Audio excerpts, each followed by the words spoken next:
The University for Peace is honored to welcome you to the official inauguration of the 2019-2020 academic year.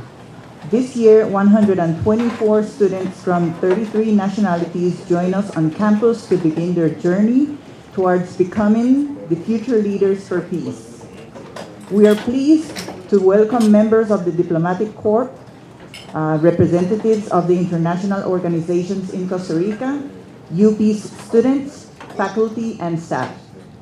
Today's opening ceremony marks a new beginning for all of you, and we're thrilled to have His Excellency Dr. Enrique Castillo, former Minister of Foreign Affairs of Costa Rica, along with several other prominent positions, help us inaugurate it.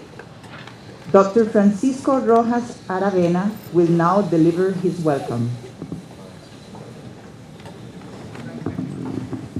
Good morning. Good morning. Good morning. Buenos dias. We're very pleased to say thank you to the former Minister of Foreign Affairs, Enrique Castillo, and their wife, Olga, and say thank you to the ambassador and representative of the international organization.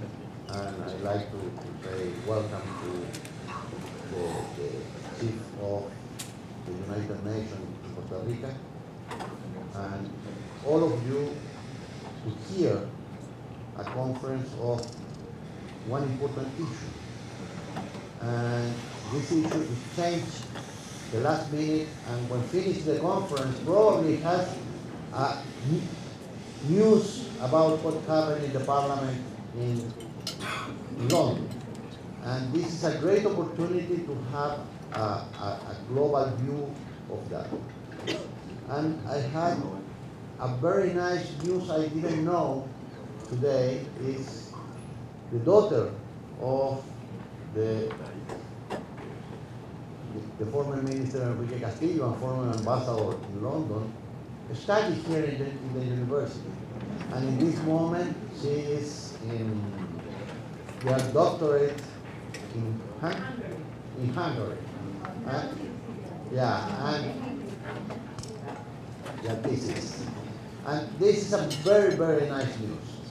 It's some important person like the minister, their daughter taking some moment the decision to study here.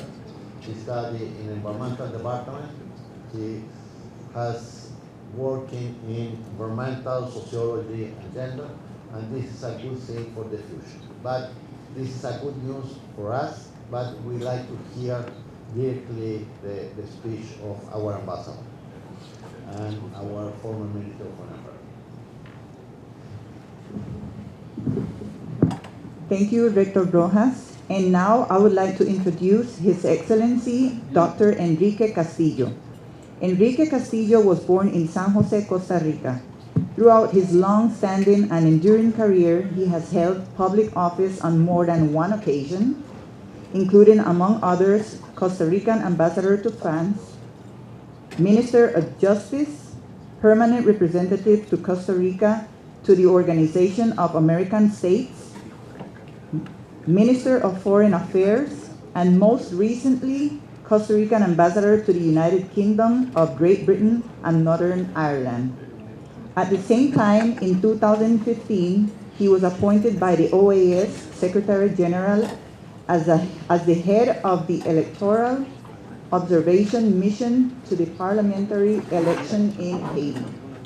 He also performed as non-resident ambassador to Norway, Sweden, and Ireland between 2016 and 2018. He organized and founded the University of Costa Rica's postgraduate law program in 1983 and served as its first Director General.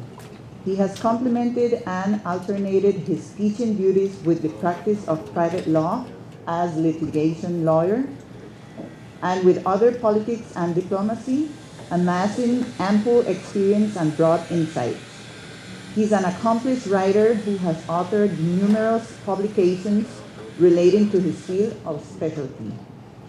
As Foreign Minister, Enrique Castillo has lauded on April 18, 2013 with the Peacemaker Award on behalf of the Ministry of Foreign Affairs, an honor that is awarded annually by the Ministry of Justice and Peace in recognition of outstanding contributions to holding and promoting peace.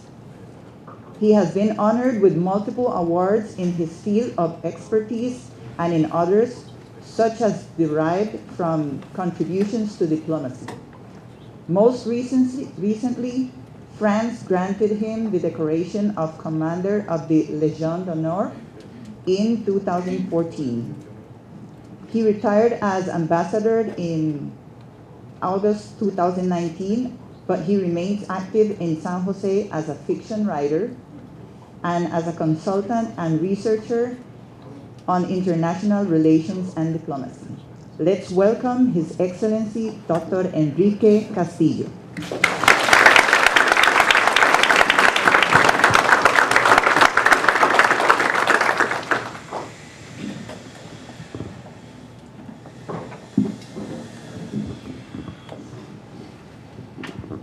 Good morning, everybody.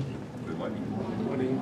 Rector of the University for Peace of the United Nations Organization, special guests, ambassadors, alumni of the university, ladies and gentlemen.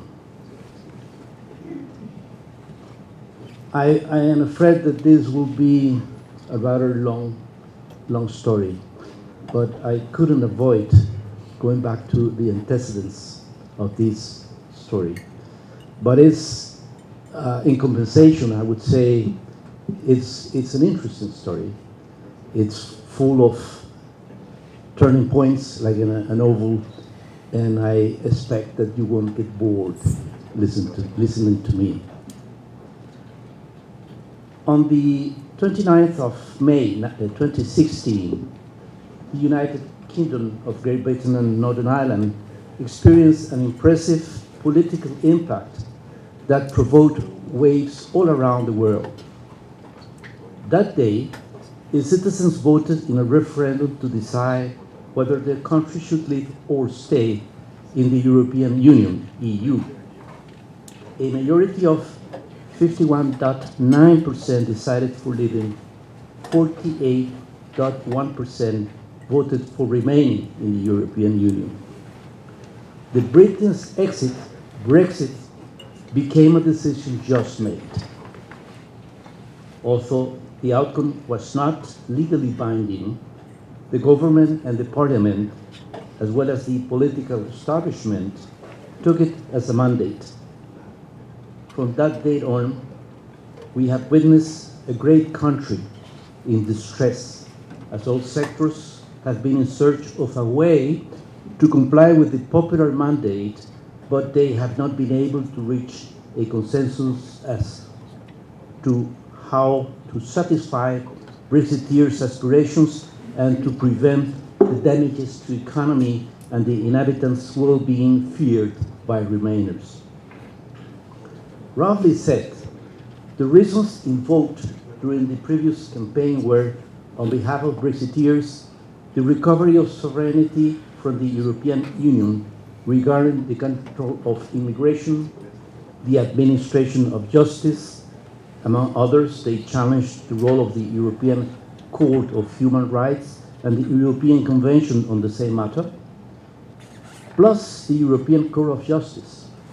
They also challenged the European regulations on environment protection and the powers of the European organisms where non-popularly elected officers decide over many aspects of day-to-day lives of British citizens. Brexiteers also assured voters that once out of the European Union, Britain could be free to make trade deals with partners all over the world and become a more independent and prosperous power. On the other side, Remainers argued that leaving the European Union would harm British trade because the UK would not have any more access to the preferential tax rates for the country's exports to all the European Union members, nor the benefits from the free trade agreements that the European Union has signed with third countries. Besides, UK would resign from the European subsidies to different economic, cultural, and social programs. All sorts of cooperation would be broke in areas such as agriculture, science, education, security.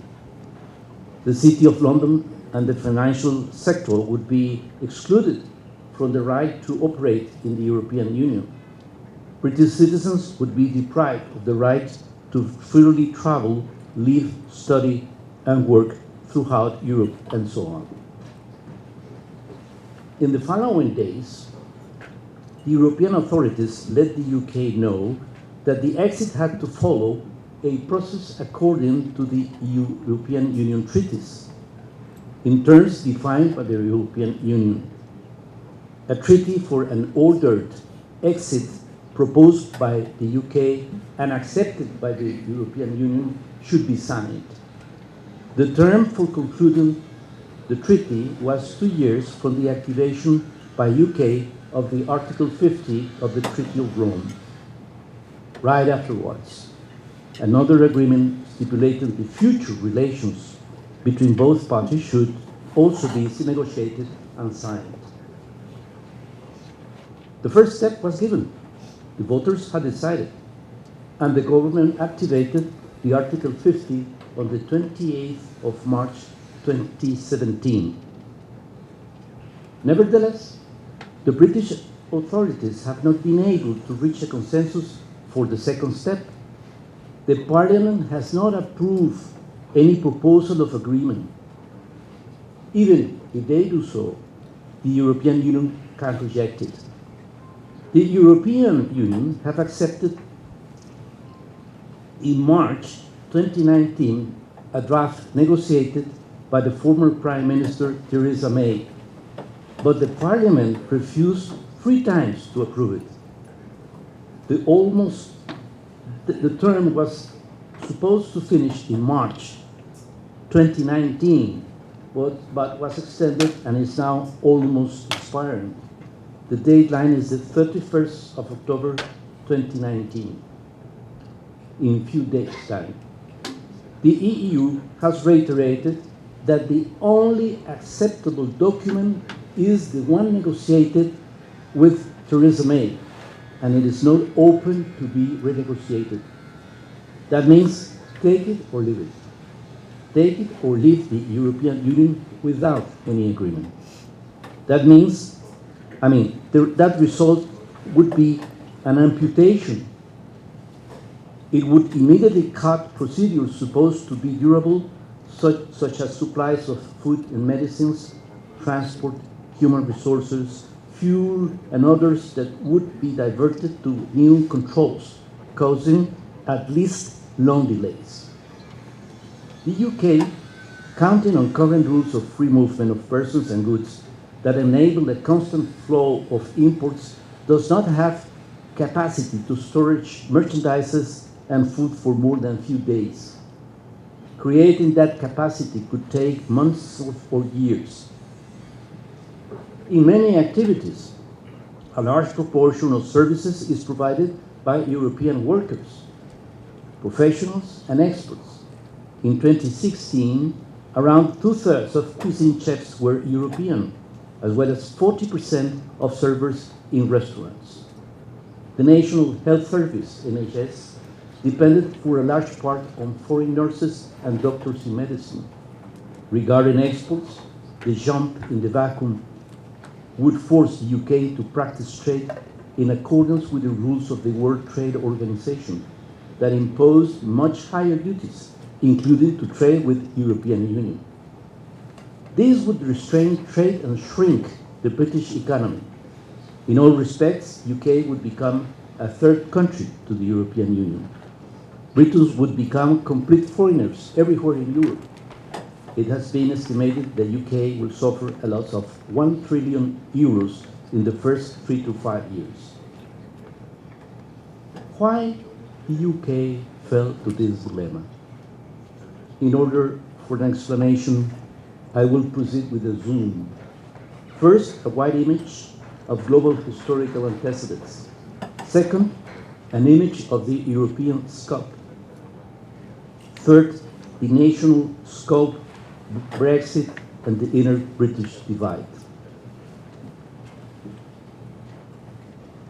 I will summarize one of these parts, but it is important to say that this story began many years ago. In the year 1000, all the countries were more or less equally poor. The wealth of a country depended upon population. So, in the year 1000, all countries were similarly poor, but China and India, being the most populated, were the wealthiest country, with 23 and 28% respectively of the world's GDP. Whereas Western Europe only represented 9%. In 8 centuries, Western European countries could catch up.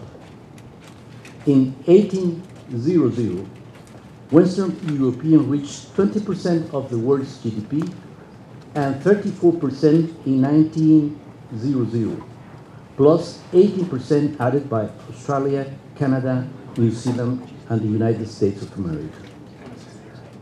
In that period of 800 years, other factors became more important than population with regards to economy. In 8 centuries, European countries also expanded their territories to 37% of the global surface in 1800 and to 84% in 1914. In 1950, India and China both accounted for less than 5% of the world output. How did European countries achieve this? Well, I could not go into details, but I will summarize by telling you that from the year 1000 to more or less 1400, nothing special really happened in economics. But since the 15th century, there was a big increase in Europe's wealth. Several phenomena got together that produced this fast development. One was the Renaissance, another one was mercantilism, and the third one was imperialism. These European countries suffered a big transformation and became rich by the end of the 19th century. I would also add that in the 19th century, or during the 19th century, another phenomenon was added, the Industrial Revolution. So they could manage to control most of the territory of the world, and they were the richest countries because they had the industrialization process, they had culture, they had knowledge, they had mercantilism, which facilitated the development of banking and finances and could support investing in creating empires. In that, at the beginning of the 20th century, Europe was at the pinnacle of the world. Austria, Belgium, England, France, Germany, Hungary, Italy, the Netherlands, and Portugal managed each of one of them to own an empire. But since the beginning of the 20th century, European dominance started to fade, to vanish. During the first half of the 20th century, Dominance began to be eroded by several factors. Many countries developed industrial capabilities and became competitors of the European countries. Two world wars, sparked by two late German attempts to build an empire, followed in the process of impacting European economies. As a result, victorious and defeated countries as well suffered economic loss, infrastructure damages, millions of casualties, production falls, and general disruption. Instead, two non-European countries emerged as the new global economic powers, the USA and Russia. At the end of the Second World War, a different international order was established. As early as 1944, the Bretton Woods Agreement were adopted. The International Monetary Fund and the Reconstruction and Development Bank were born. The World Bank was founded the same year. The United Nations Organization was founded in 1945. The General Agreement of Trade and Tariffs, GATT, was approved in 1947. These movements were led by the USA, one of the two new global powers that was also going to pay attention to the future of Europe. On the eastern side, the Soviet Union and the Pact of Warsaw consolidated the Russian Empire. At the same time, the European side, empires began to decline and the decolonization process was launched. The Netherlands lost Indonesia, UK lost India, Palestine, and Ghana. France lost Indochina and Northwestern Africa. Belgium lost Congo, and so on, until empires disappeared during the 1960 decade. Western European countries became conscious of their weakness should they remain isolated. To respond to that concern, since 1945, Western European countries started adopting decisions and building organizations towards their union. The former Committee of European Economic Cooperation, created to administrate the Marshall Plan financed by the United States of America to support Europe's recovery, was transformed in 1948 into the Organization for European Economic Cooperation, with 17 members. That same year, the North Atlantic Treaty Organization, NATO, was founded with a prominent non-European member, the USA. The Council of Europe was founded in 1949, and it produced the European Convention for the Protection of Human Rights and Fundamental Freedoms in 1950, which allowed the establishment of the European Court of Human Rights in 1959. The European Payments Union was established in 1950.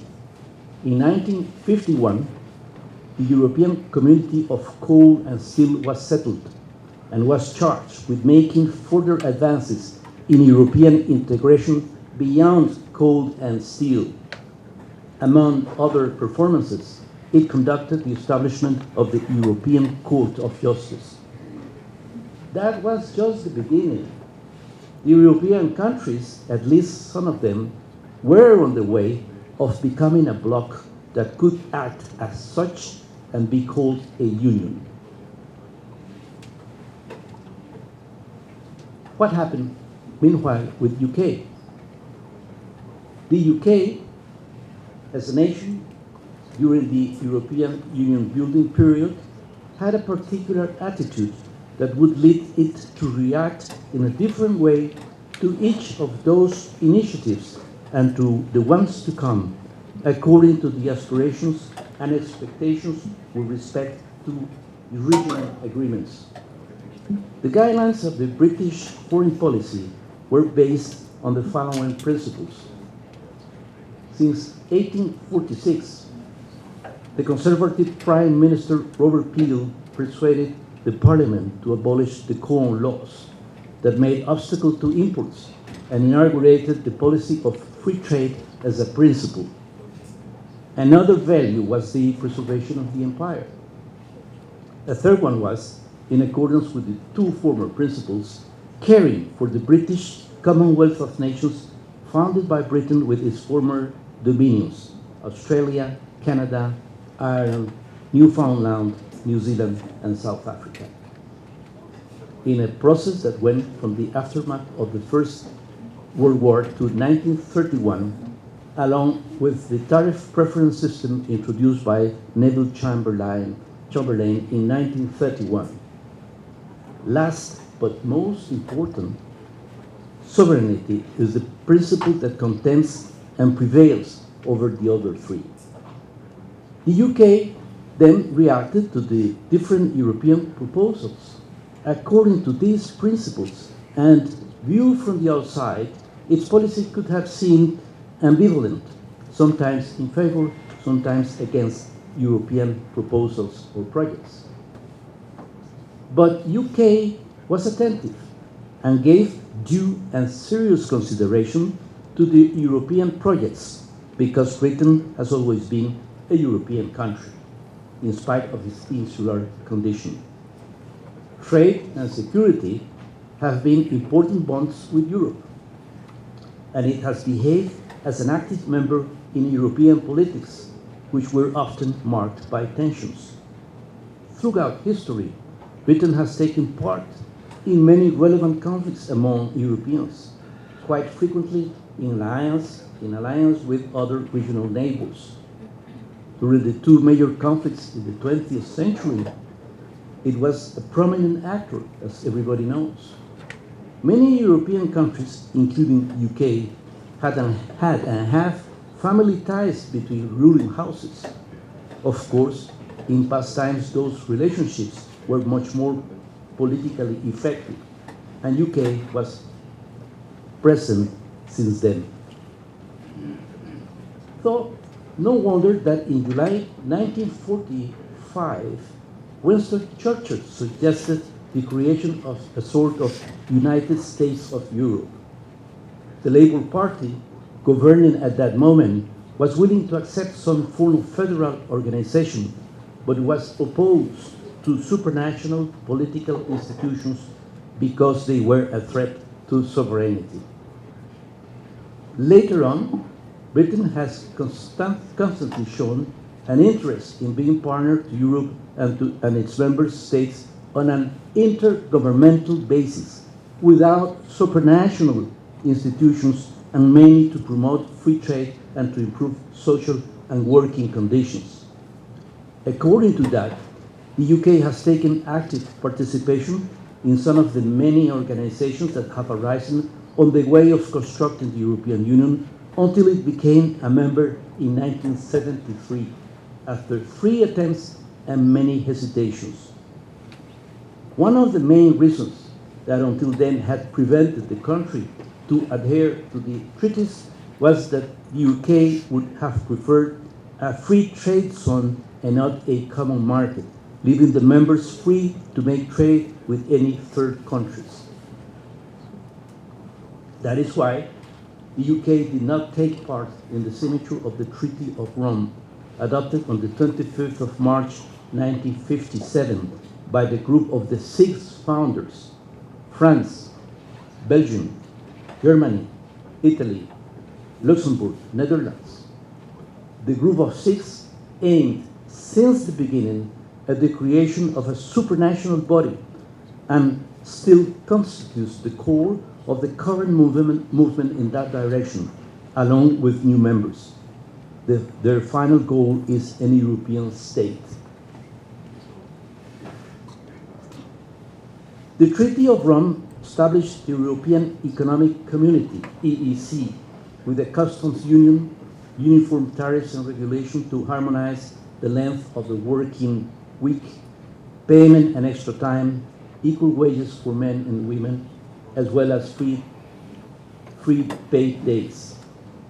The treaty suppressed the border controls for merchandises between members, but it does not, even today, allow them to have national trade policies regarding third countries. In order to enforce these regulations and direct the EEC operation, supranational organs were created. Those conditions were sources of concern for the British. However, British mind changed, and quite soon, beginning in 1961, UK began asking for adhere to the European Union, to become a member. And it was rejected 3 times. 2 times because France vetoed the adherence of UK. President de Gaulle was afraid that France would lose prominence in the European Union, and also that UK, due to its special links with the United States, could channel American influence into the European Union. So it was rejected. But finally, in 1973, the UK was accepted, and it became an active member since 1st of January 1973. Nevertheless, a sector of British public opinion was critical and argued that the country had lost sovereignty and the EEC was capitalist. So the adherence was challenged by referendum in 1975 during Harold Wilson's tenure, albeit he was in favor of remaining. Finally, the majority voted for remaining in a proportion of 2-1, a massive decision.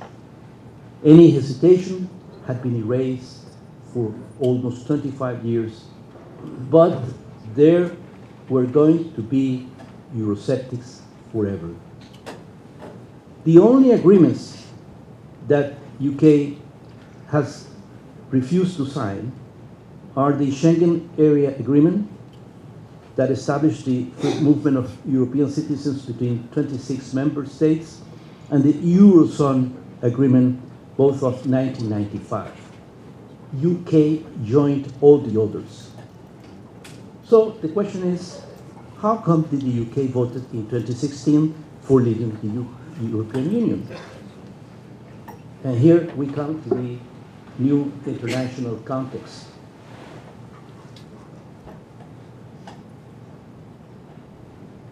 As usual, a complex question may call several answers, like this one: how come did the UK decided to leave? First of all, a dream is not exempt of problems. In 1945, at the end of the Second World War, even if perhaps the UK was not the most sensible European country to the need of unity, the region shared this belief, and the decisions undertaken to promote union and growth proved to be right.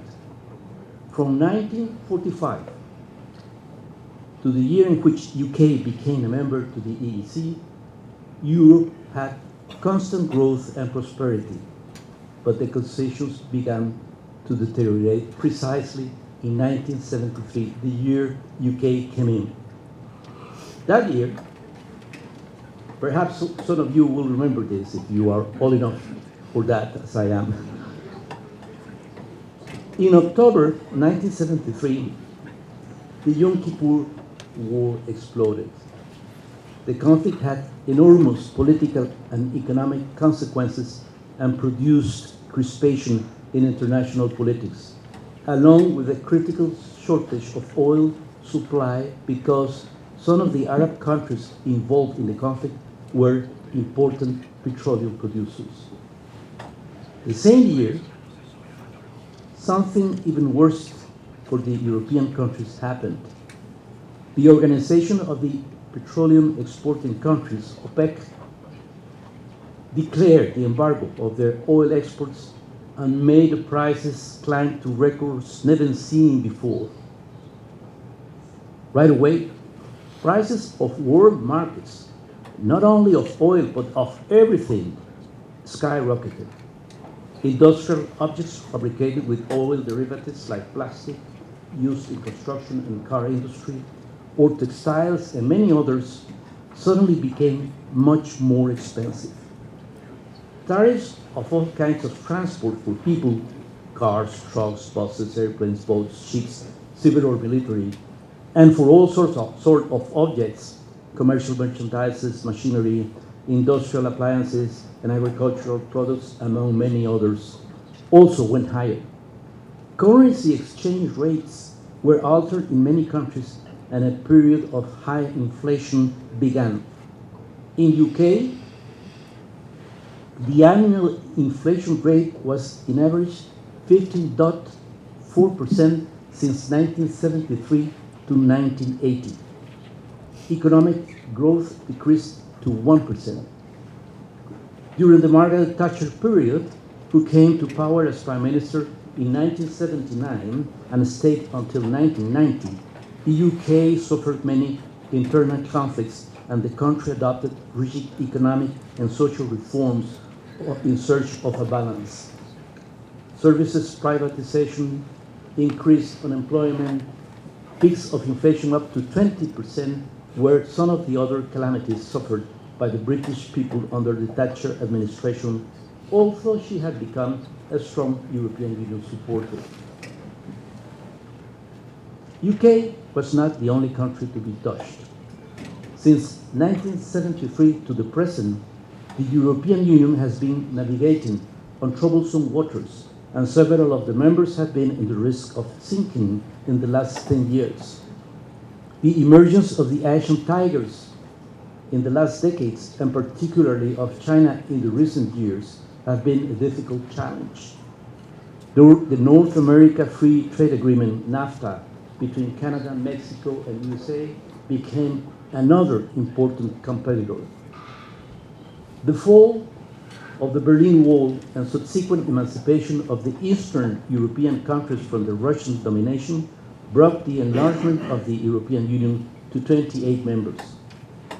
On one side, it gave it a new strength, highlighted by becoming a bigger common market.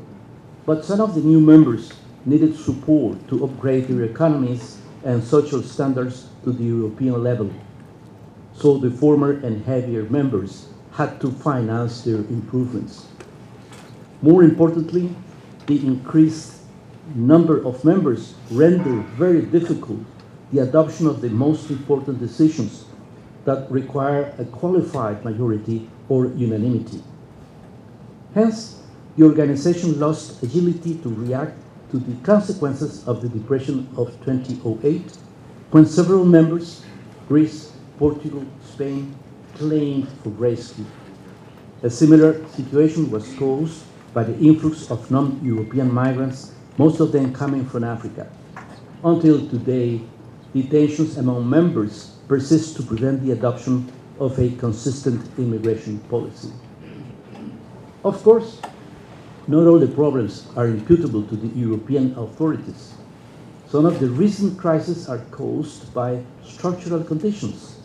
For example, financial troubles have provoked a slower growth in the Eurozone countries because they cannot apply natural monetary policies to cope with inflation or deflation or use the currency as a tool for employment or growth problems. Anyway, in this context, the specter of Brexit started to form. And now I will go into the subject matter of the Brexit and the inner divide that is within UK. And we start with the emergence of Europeanism. Euroscepticism, as mentioned before, existed since the very beginning and delayed the adherence of the UK to the European Union. In 1971, a majority in the parliament had voted against the adherence to the European community. After the referendum of 1975, Euroscepticism was defeated, but stayed latent during many years. Traditionally, the Labour Party was hostile against any form of European Union. The Conservative Party was more sympathetic to Europe, but one sector was reluctant. In view of the deterioration of the European Union performance in the last 10 years, Euroscepticism regained strength, and more Britons began to consider that the economic and social outcome of the membership to the European Union did not compensate the loss of sovereignty. The adherence started to look like a bad deal. A sentiment of nostalgia for the past glory of the empire and the great past international achievements of UK slowly impregnated the minds of an increasing number of citizens, joined to a resentment and even sometimes anger for the impotence experienced in face of European directives, orders, and regulations. The lack of effectiveness of the European Union in making appropriate decisions on time on important issues is also a cause of disenchantment. In fact, the difficult context surrounding UK as European Union member and European Union as a whole is the result of globalization. Today, most of the financial crises are expressed in stock exchanges. Whenever the global balance is threatened in or by a particular country, the waves spread in a matter of seconds or minutes around the globe because all stock exchanges are interconnected by modern technology. When China devaluates the yen, currency markets shake. When Iran or North Korea launch a missile, no matter that it be only for testing purpose, the military-industrial complex in every country gets ready for an increase in armament production, and stock exchanges climb if there is expectation for industrial growth, or they fall if experts are afraid of a slowing down of international trade. In globalization, emotions like fear and enthusiasm move the markets, and markets can make continents shake. Let us not forget that the European Union is essentially a market, nothing less than that. Nevertheless, because of globalization, UK could not and will not escape from many of the problems that have been used as arguments for complaining about the European Union and for justifying the Brexit, regardless of its condition as member or non-member of the European Union. When China was demanding so high quantities of steel that the international rates skyrocketed in 2016, the situation harmed the UK and its factories. Would it have been better off should UK would have been alone? I do not know. I don't know the answer. Perhaps at that moment, being a European member was irrelevant. Perhaps not. But that is the kind of questions that should have been asked before voting. Obviously, the pertinent question was not whether Brexit would please the most conservative sector of the Conservative Party or not. David Cameron was elected leader of the Conservative Party in 2005. In 2010, his party went to elections in coalition with the Liberal Democratic Party, pro-European, and won. He became Prime Minister. Cameron was approached by a group of his party with determining influence in campaigns and administration, interested in promoting the realization of a referendum about withdrawing from the European Union. In October 2013, ignoring the advice of close collaborators, Cameron, without having to do it, committed himself in a press interview to promote changes in the European Union that could improve the status of UK as a member. He was certain that he could succeed and fulfill that task. Otherwise, he would proceed with the referendum. Naturally, all depended upon winning the elections in May 2015. He won again, supported by his party including the Eurosceptic group. He was now even more confident that he could persuade the European Union to give satisfaction to the British objections about the way in which UK was treated. He said that the referendum would be not necessary if UK could take back a part of sovereignty. Even before going to Brussels, Cameron did the necessary things to call the referendum. He announced that he was going to campaign for remaining in the European Union, but he let his cabinet and the Conservative Parliament members free to campaign for the option of their choice. And he went to Brussels to deal with the issues that were concerning British Conservatives. For instance, the immigration crisis from Africa had popped up recently and was becoming a humanitarian one.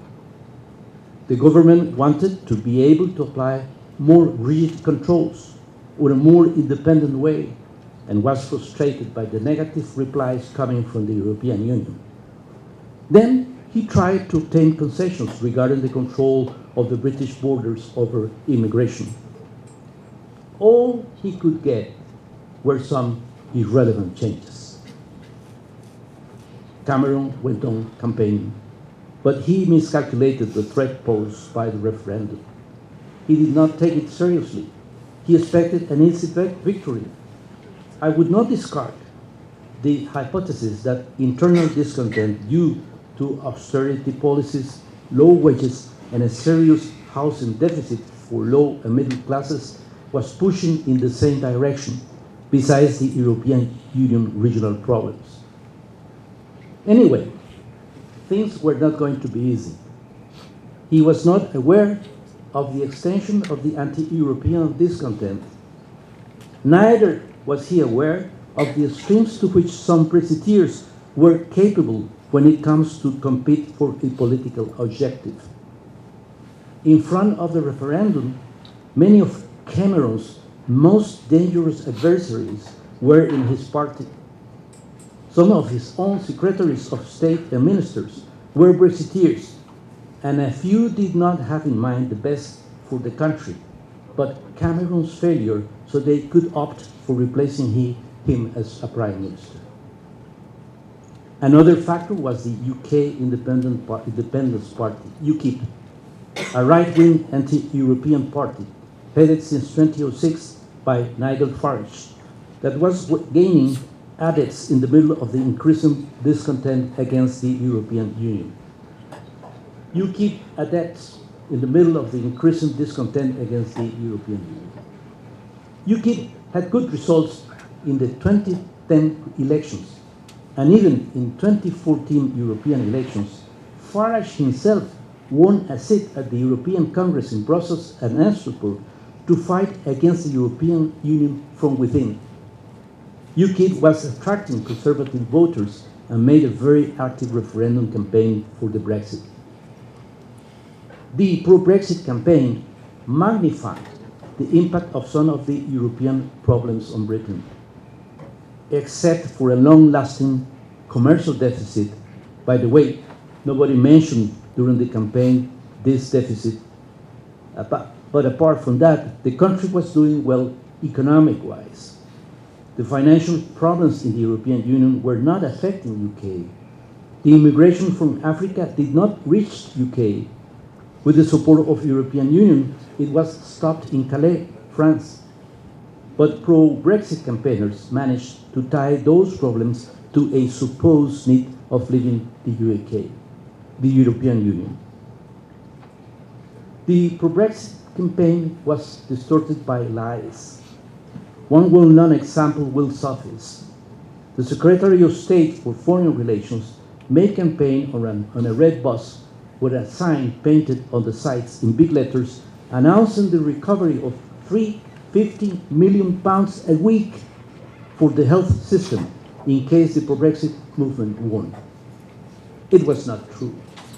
It was also distorted by technological interferences and manipulations planned by Cambridge Analytica and Facebook, as we know today, and by money illegally poured in ONGs. The fear of immigration was used as a campaigning tool to exacerbate the racist and ethnic hate by linking the TV and press images of African immigrants retained at the border as potential employment robbers. Immigration was one of the driving motives for many Brexiteers. Terrorism was also shown as linked to immigration. Statistics showed later that an important proportion of youngsters did not vote. Those who were supposed to be the most interested in taking advantage of Europe and the freedom to study, work, and live anywhere in the Union did not vote in significant numbers. Cameron was so confident that he did not prepare a B plan in case pro-Brexit won. A strategy to cope with the Brexit enforcement never existed. The result was, though, unexpected for him and for all those Remainers who had expected a victory. It was a shock. Now, I will try to draw a picture about what I call the inner divide, or the inner division. The worst began the following day. In the morning, David Cameron went to Downing Street and stayed there for 1 hour. Then he left forever. The campaign to replace him as the party leader started, and it was soon transformed in a series of low hits and treasons between potential candidates. Theresa May, as Home Secretary in the last years, had shown her concerns on immigration and had put in practice sharp policies against immigrants, even against university European students. She had made a speech to the Conservative Party conference in 2015 demanding new rules to better protect the country from immigration. Finally, she was elected as the Conservative Party leader and then appointed as Prime Minister by the Queen. The situation she had to confront was the following. First, we have Article 50 of the Treaty of Rome. It's a short, a brief article that allows or grants or recognizes the right of a European Union member to withdraw from the Union. And it's quite simple. You just take the decision according to your own constitutional laws, and then you notify the European Union. Then the European Union will appoint a commission to deal with the negotiation for a treaty of exit in order to get an ordered exit, a procedure that would allow doing things calmly and in order. And after that, another second agreement must be negotiated and approved for the future relations. And there, the opportunity was and is open for the UK to have trade relationships on a special basis, on a privileged basis, and for the future without no expiration. So that was the first element. According to that, based on Article 50, the European Union gave notice to the British government, now headed by May, that negotiations were going to be carried out on behalf of the Union by the European Commission, presided by Jean-Claude Juncker. Juncker was the president of the European Commission, and when he was campaigning for that job, UK opposed strongly against him because they knew what his ideology about the European Union was, and his ideology as a citizen, one of the 6 members of the six famous groups of 6. He wants a total new European state, a completely unified Europe. So UK made campaign against him, but they lost, and then He was appointed to take care now of these discussions. The Commission appointed Michel Barnier as negotiator. The European Commission should conduct the discussions with the UK during a maximum of 2 years. The final exit documents should be submitted to the European Council for approval of at least 20 members or 65% of the European population. That phase had to be accomplished in March 2019. There would be an additional period of 2 years for negotiating a free trade agreement for the future. The European Union also advised UK that the key subjects to be resolved by the exit treaty were 3. The payment of a compensation, the rights of Europeans currently living in UK, and the border required between UK and European Union related specifically to the part of the border between Northern Ireland and Ireland. Those were the 3 main points that should be resolved in the Brexit, as well as other technical aspects regulating the way how to stop cooperation in education, in science, in security, and so on. But those 3 were the most important points for the European Union. After more than 3.5 years since the referendum and more than 2 years of negotiation, the UK, until today, have not been able to conclude an exit treaty with the European Union. That is the problem they are facing today. At this moment, the Parliament is in session. They began at 8 hours this morning, Costa Rican time, 3 p.m. in London, and I guess they will continue discussing this matter today until late in the night. At the beginning, much time was lost in internal discussions due to Mrs. May's confusions. She intended to activate Article 50 on her own, ignoring the Parliament. The Parliament was in disagreement, of course, and the matter had to be taken to courts until at the end, the Supreme Court resolved that the Parliament had to approve the activation of Article 50. The Prime Minister could give notice of the activation to the European Union only until the following year, on the 28th of March 2017, because of the delays caused by these judicial discussions. A similar situation happened with her intention of approving the final exit treaty. The Parliament prevailed again, but is still waiting for the 31st of October 2019 to see if there will be an exit treaty. A hard Brexit, no deal exit, is highly possible now. The Prime Minister, Boris Johnson, is about to prevent the Parliament from exercising its constitutional functions.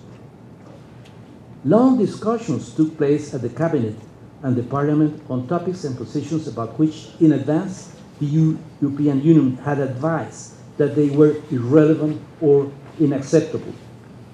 Some politics wanted to transform Brexit in a menu where Britons could choose the best advantages of European Union and at the same time gain total independence of the Union, like, for instance, preserving free movement of merchandises but having nationally regulated immigration. The European Union kept telling them that it would be unacceptable. According to the European Union doctrine, there are 4 kinds of freedom: of persons, goods, services, and capital. If you wish to adhere to the Union, you have to accept all of them. If you want to withdraw, you will have to renounce all of them as well. Every time, the UK presentations were vague and rhetorical. That was the complaint of the European Union. During months and months, the meetings with the European negotiator failed because David Davis, the British representative, did not provide Michel Barnier and his colleagues with the proposals they were waiting for. Every time they urged UK to express what it wanted. But here comes the key. The main reason for the lack of concrete proposals was the Prime Minister could not get consensus among her secretaries and ministers in her cabinet nor in the Parliament. On one side, she did not center the debates on the main topics arising by the European Union, but on other internal matters. On the other side, the Parliament members were driven by diverse interests, each MP pulling the cord towards his or her particular goal. Why is it impossible to reach a majority to support any proposal? Because Brexit embodies multiple lines of fracture or division in the British society. UK has a rigid social class system. Education is one of the mechanisms of perpetuation of the social stratification system. The coexistence of very expensive private school and state school keeps separating rich and poor families and their children. The low and middle classes provide the largest proportion of workers with no qualified skills. They are prone to fear immigration and vote for harder laws that can protect them from the risk of losing their jobs to the immigrants. The elite members, on the other side, come from very expensive schools and are supposed to occupy the best paid jobs. Perhaps if UK succeeds in becoming wealthier and bigger, as promised by Brexit campaigners, they will also increase their wealth. Opportunities, jobs, access to state or council services are distributed unevenly due to social class differences. Gender and ethnic inequality also play an important role. Another division line goes between geographical areas. Particularly in England, there is a discontent outside London regarding the way in which funds for public works are distributed. The national budget allocates a much bigger proportion of money to investment and maintenance of infrastructure and services in London than in other areas. Perhaps that explains why almost 60% of Londoners voted for remaining, whereas in the other big cities, the majority voted for Brexit. Consequently, the political arena is divided in two major parties, Conservative and Labour, although other smaller parties are represented in the House of Commons and in the House of Lords. The two biggest parties represent a divide rarely overcome. Permanent confrontation is the rule. Furthermore, those two parties are internally divided by Brexit. A majority of Conservative Party members are Brexiteers, representing rural and urban landlords' interests of people over 50 years old. But there is an important contingent of Remainers representing industrial and banking sectors whose success depend upon the European Union because they export goods and services to Europe or operate in the continent. Landlords dream of renewed independence and sovereignty. Conservative entrepreneurs fear the loss of the European market for their businesses. Similar situation in the Labour Party. Many party members are Remainers because they fear a deterioration of workers' rights without the protection of the European Code of Human Rights. Others are Brexiteers because they fear unemployment and want stronger controls on immigration as they represent British unions' interests. Unions are the most important source of finances to the Labour Party. In those circumstances, a consensus has been, up to now, impossible. However, we must acknowledge that much progress was done by Theresa May between UK and European Union towards the end of her tenure. She succeeded in finding solutions for most of the points that had to be resolved with the European Union. The amount of the compensation was agreed with the European Union, and no important objections have been raised at the Parliament regarding that subject matter. A proposal of regulation for the protection of European residents in UK has been accepted by the European Union. the Parliament did not express any objection. Apparently, everything is resolved. But no, there remains, though, a major obstacle. The former Prime Minister had agreed on a backstop as a temporary solution to the Irish border linked to a customs union with the European Union. I will summarize this point, which is the most important point today. It's the only point that is blocking the deal. I need to remind, anyway, that Ireland is an isle. It's an island. It's hard to differentiate the pronunciation. Ireland is an island. And it was a single country since the beginning.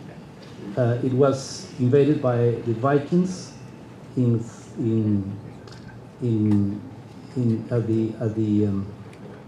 at the end of the 10th century, and they remained there for 374 years, until in 1169 the island was invaded by Anglo-Normans. They took control of part of the island, but original inhabitants remained controlling the rest of the country. From that moment on, the English power grew, and at a given moment, British got full control of the country.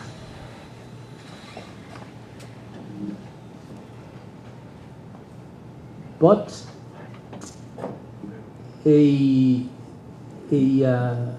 aspiration of independence was born in that island, and in 1798, the first revolution was declared, and then what happened? Ireland and Great Britain were merged, and then there was an annexation. Ireland formally became part of the UK territory. And from that moment on, Ireland suffered a differentiation. In the north, Protestants were mostly loyal to the crown. In the north, in the northern tip of the island, the smaller part of the island on the north, the inhabitants were Protestants loyal to the crown. And in the south, the largest part, Catholics remained being Catholics, and they wanted independence. They were nationalists. This, of course, as you can see, was also under the influence of the Protestantism, the Reform. The religious conflict was installed in the island.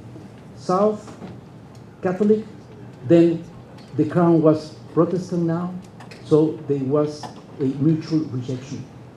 On the north, the Protestants were sympathized with the crown, and then there were no wish for independence in the north. That division went on, and there were simultaneous parallel conflicts in each part of the island, until at a given moment the south managed to become independent. They took advantage of the First World War. And even though Irish from the south and the north, and English soldiers, or British soldiers, because Scottish were also involved, they fought the First World War together, side by side. They joined the army and they fought on the same side against Germany in the First World War. But once that war was about to finish, the internal conflict in the south went stronger. In 1916, there was a revolt, the Dublin Revolt, that was repressed very in a bloody way, and the perpetrators were massacred. But the crown realized that that situation was not sustainable. So the southern part became independent in 1922. And simultaneously, in the same act of independence,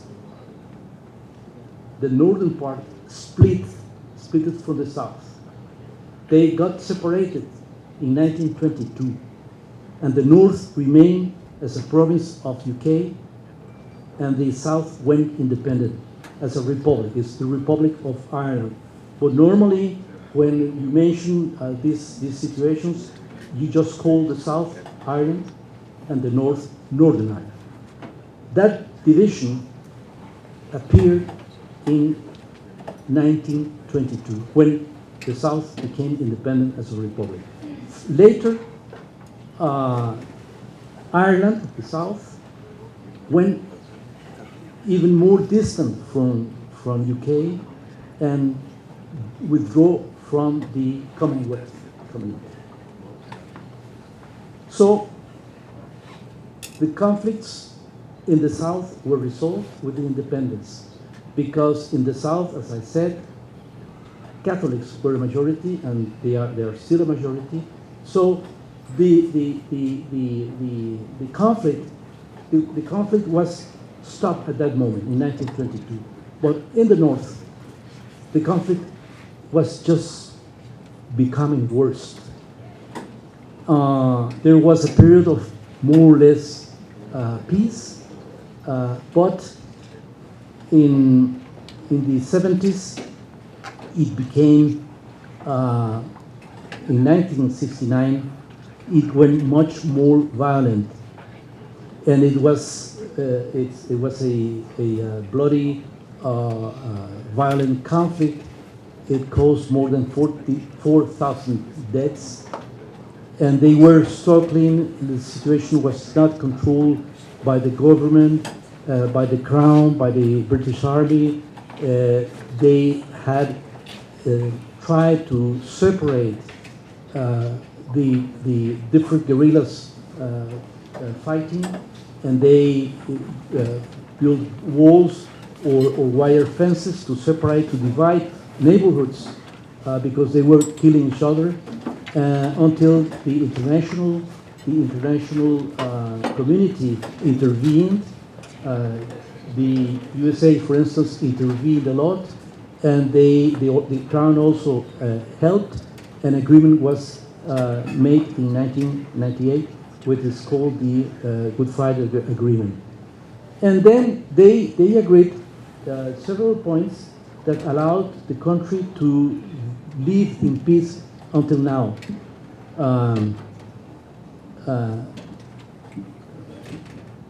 Before that, even the Republic of Ireland had aspirations of getting the northern part under the Republic.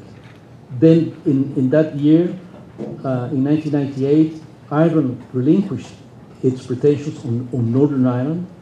The guerrillas committed themselves to disarmament. The parties agreed to share the government.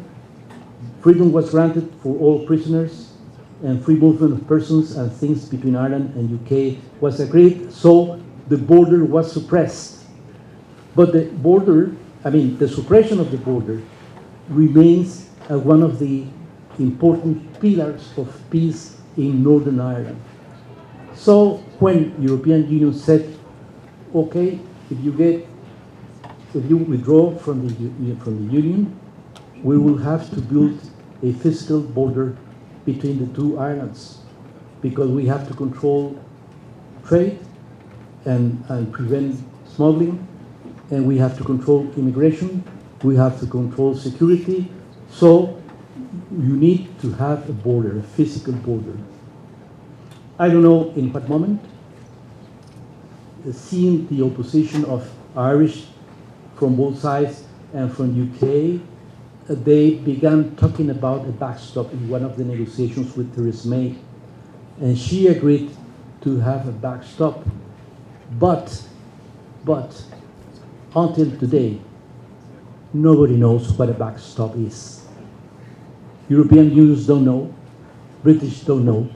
They speculate about putting electronic controls, but the technology is not being developed yet. It doesn't exist. So I came to the conclusion that the backstop is just an euphemism for a physical border. That is what the European Union needs and wants.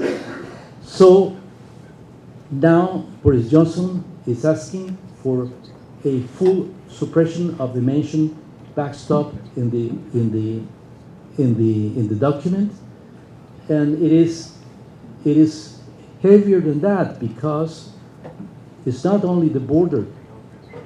While there will be a need for a backstop or a border, whatever you call it, UK will have to remain tied to the European Union in the single market and submitted to the European regulations. So it wouldn't be a Brexit, it would be a remain.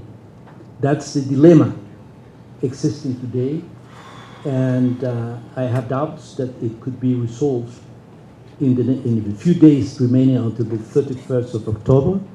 But today, the opposition got together. They got the majority today at the parliament, and they are asking for the government to ask the European Union a new extension of the term for the Brexit, for executing the Brexit.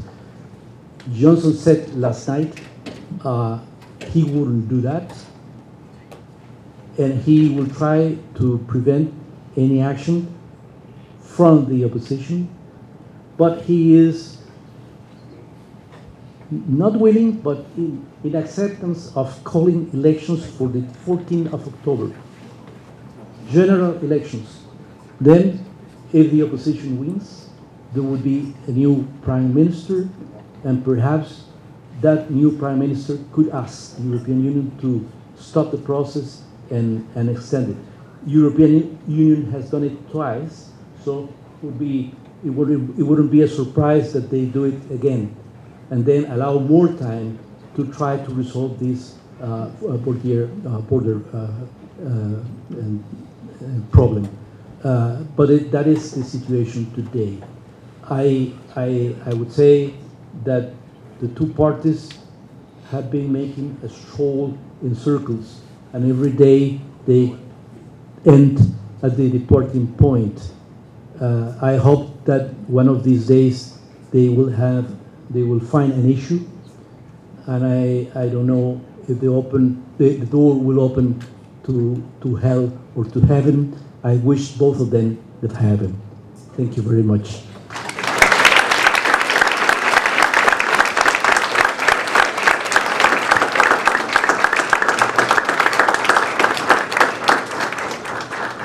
I suppose has a lot of questions, but we don't have time for that, and probably we need to see the news today and the changes in the parliament in London. But as we hear, it's a very, very good analysis of the root of the conflict. And this is part of we try to do in the university, in different courses, to understand the root of the conflict for find a good solution. Thank you very much. This is a very, very good speech for the inauguration of this academic year. Thank you for being here. Good luck, and thank you very much, Minister. Thank you very much for being here in the University for Peace, and we are very proud for your graduate study, daughter studies here. Thank you very much.